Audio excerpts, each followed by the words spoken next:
and I looked in his eyes and he looked in mine. And that was the connection.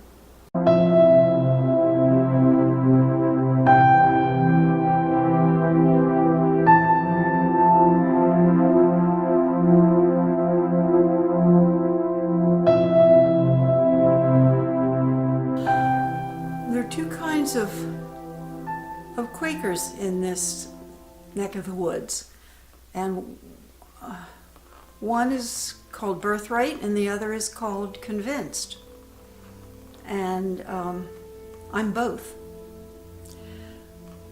I'm a birthright, now they call it lifelong member, because both of my parents came from a long lineage of Quakers.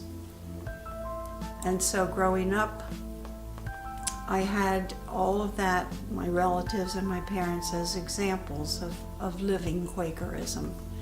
And so that was very, very instrumental in who I am today. But I'm also convinced, because in my teens at George School, I studied world religions, and I was fascinated and considered what they did for their congregants and what they didn't do, and still I came back to Quakerism because that was the fit for me as a contemplative. I'm a Quaker because the meaningful worship suits me perfectly.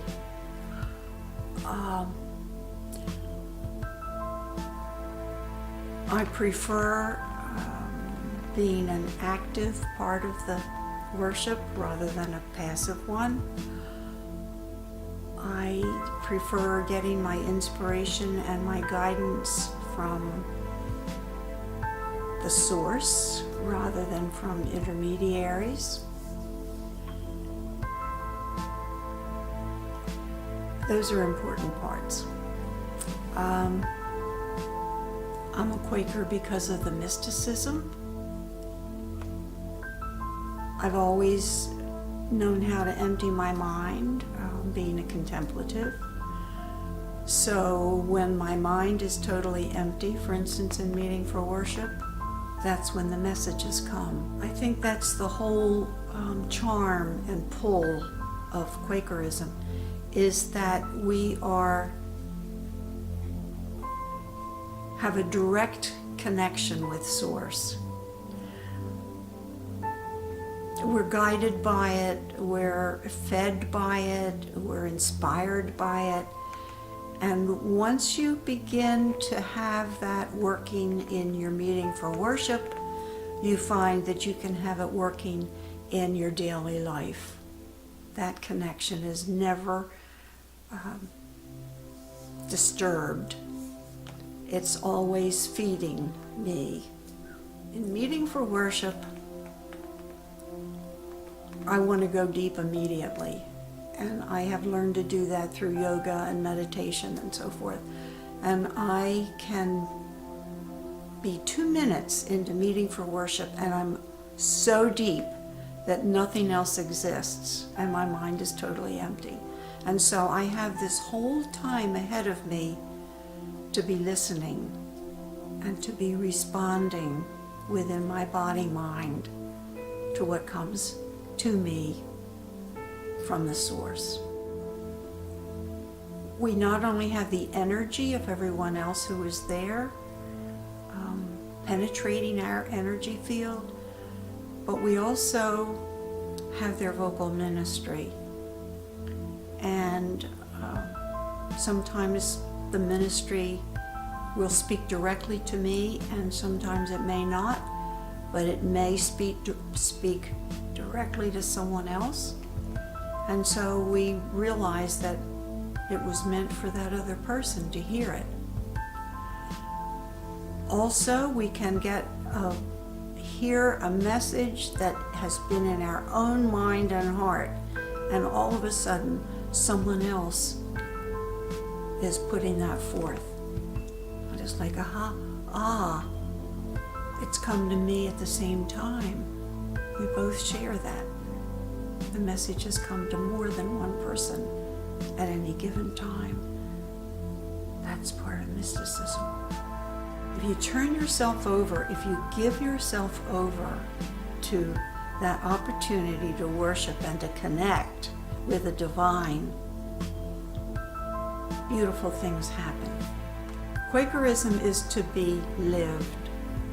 It's not to be talked about or sampled on occasion, but is to be lived daily. That means that we must walk our talk.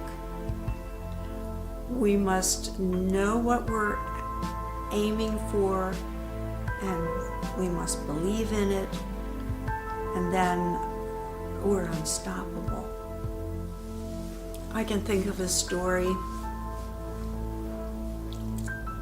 that has to do with listening and following that still small voice within.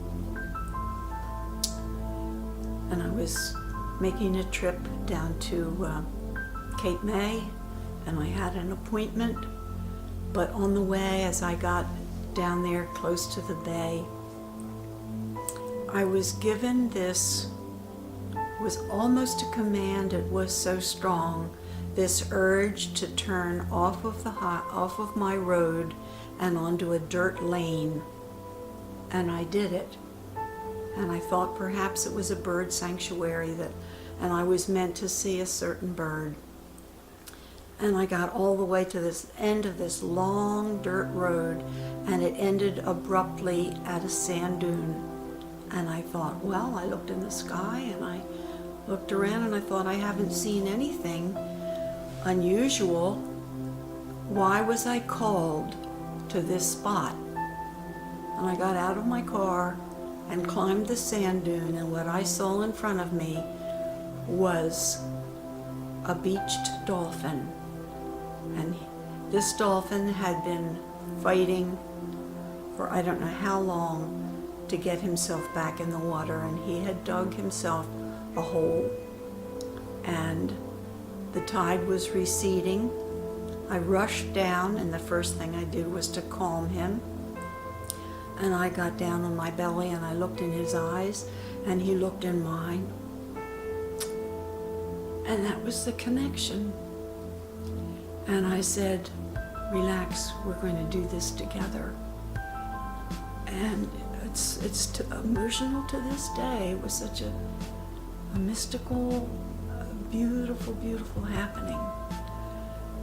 And there were still occasionally a large wave or two that would come, and they sometimes came in threes.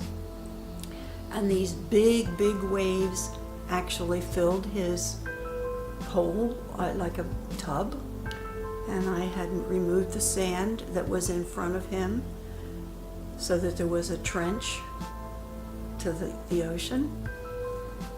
And I said, now when the big wave comes, you lift and I'll push. And I said, here comes a big one. And his body was all tense, and the water came in, and he somehow was able to lift himself up, and I pushed him a little bit forward. And when the next wave came, I didn't have to tell him it was coming. He knew, he sensed. And he was there, and he was pushing up, and I was pushing out to the ocean, and we worked him out into the high tide. And he would have been there all day while the tide receded and came up again, and it was hot summer and it was sunny, and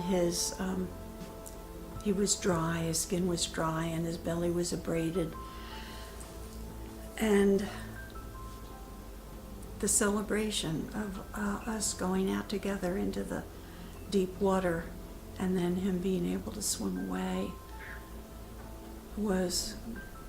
we celebrated it together. And he dove under, and I watched for where his trail was, and when I saw his back fin flip up in the air 2 or 3 times, It was as though it were a hand waving goodbye to me.